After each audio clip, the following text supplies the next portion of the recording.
Of youth के साथ मैं नबीला। ये प्रोग्राम वॉइस ऑफ यूथ की तरफ से स्पॉन्सर्ड है। यूपी में विधानसभा चुनाव से पहले मुख्यमंत्री योगी आदित्यनाथ 2 चाइल्ड पॉलिसी लेकर आए हैं और इस 2 चाइल्ड पॉलिसी को लेकर सियासी गलियारों में काफ़ी हलचल है और देश के नागरिकों के बीच ये चर्चा का विषय बना हुआ है।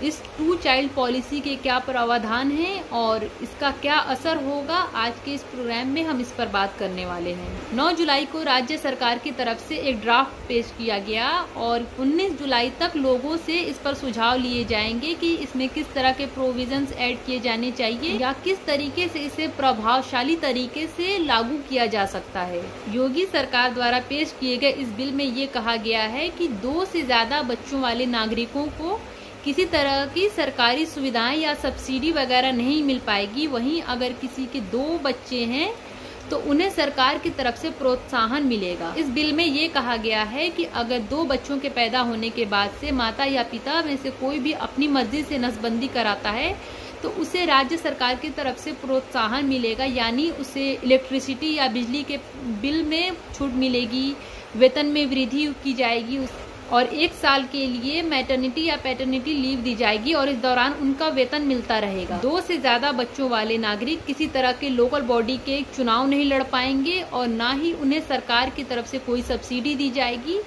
और ना ही उन्हें सरकारी नौकरी मिलेगी।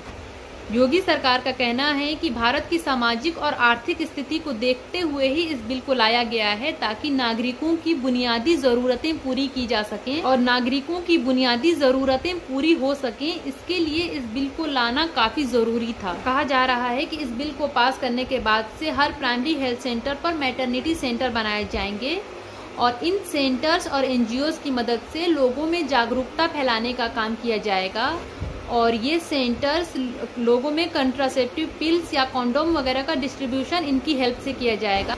इसके अलावा इन सेंटर्स के द्वारा प्रेगनेंसी का रजिस्ट्रेशन किया जाएगा जो हर महिला के लिए अनिवार्य होगा। डिलीवरी, बर्थ और डेथ सभी तरह के डेटा इन सेंटर्स की मदद से कलेक्ट किए जाएंगे। बता दें कि असम के मुख्यमंत्री हेमंत बिस्वा ने भी इस तरह के कानून को पास करने की घोषणा की थी और कहा था कि असम में जो है मुस्लिम पॉपुलेशन काफी तेजी से बढ़ रही है और इसे कंट्रोल करने की जरूरत है। वहीं योगी सरकार द्वारा पेश किया गया ये बिल सवालों के घेरे में है।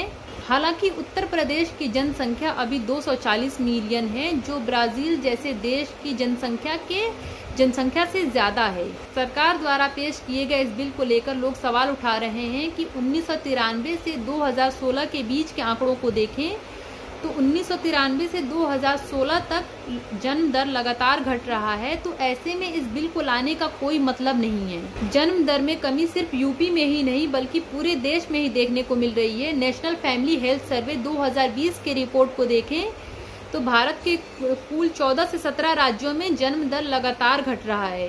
कहा जा रहा है कि यूपी सरकार द्वारा पेश किया गया ये बिल आने वाले विधानसभा चुनाव के लिए ग्राउंड्स बनाने जैसा है।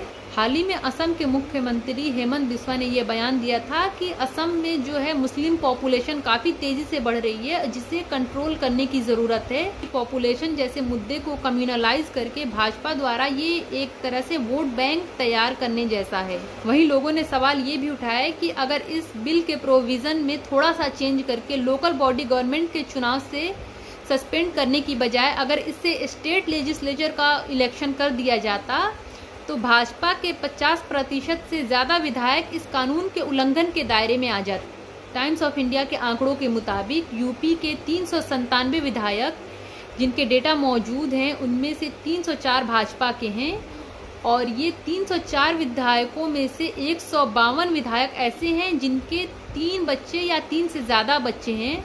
तो अगर प्रोविजंस में थोड़े से चेंज किए जाते हैं तो ये 152 विधायक इस कानून के उल्लंघन के दायरे में आएंगे और ये सारे विधायक अयोग्य घोषित हो जाते। 2019 में ही भाजपा के सांसद और भोजपुरी सिनेमा के एक्टर रवि किशन ने पॉपुलेशन कंट्रोल बिल पेश किया था और रवि किशन के ही 4 बच्चे हैं। विरोधी पार्टियां और महिला अधिकारों के लिए काम करने वाले संगठन इस बिल का विरोध कर रहे हैं। लोगों का मानना है कि इस बिल का सीधा असर देश की गरीब जनता पर पड़ेगा। सीपीआई-एम की महिला शाखा का कहना है कि इस बिल की बुनियाद ही झूठ से शुरू होती है कि बड़ी आबादी ही गरीबी की वजह है और गरीबों को इसकी सजा दी जा रही है क्योंकि वे गरीब हैं और शिक्षा हासिल करने से वंचित हैं। All India democratic women association का ये भी कहना है कि मुख्यमंत्री द्वारा द्विविवाह विवाह और एक खास समुदाय पर कमेंट करके इस पूरे मामले को सांप्रदायिक बनाने की कोशिश की जा रही है। बता दें कि हाल ही में चीन ने अपनी 2 चाइल्ड पॉलिसी में चेंज करके 3 चाइल्ड पॉलिसी किया है, जिसके बाद से पॉपुलेशन फाउंडेशन ऑफ इंडिया की तरफ से ये बयान आया कि हमें चीन से सीख लेना चाहिए कि वहाँ पर किस तरह से पॉपुलेशन कंट्रोल जैसी पॉलिसी बुरी तरह से फेल हो गई है। पॉपुलेशन फाउंडेशन ऑफ इंडिया की तरफ से ये भी कहा गया कि बदलाव बस शिक्षा और जागरूकता के माध्यम से ही लाए जा सकते हैं। यूपी सरकार के जरिए पेश किया गया ये बिल कितना प्रभावकारी होता है ये हम आने वाले दिनों में देखेंगे। तब तक के लिए आप सभी खबरों से जागरूक रहने के लिए वॉइस ऑफ यूथ के साथ बने रहें। धन्यवाद।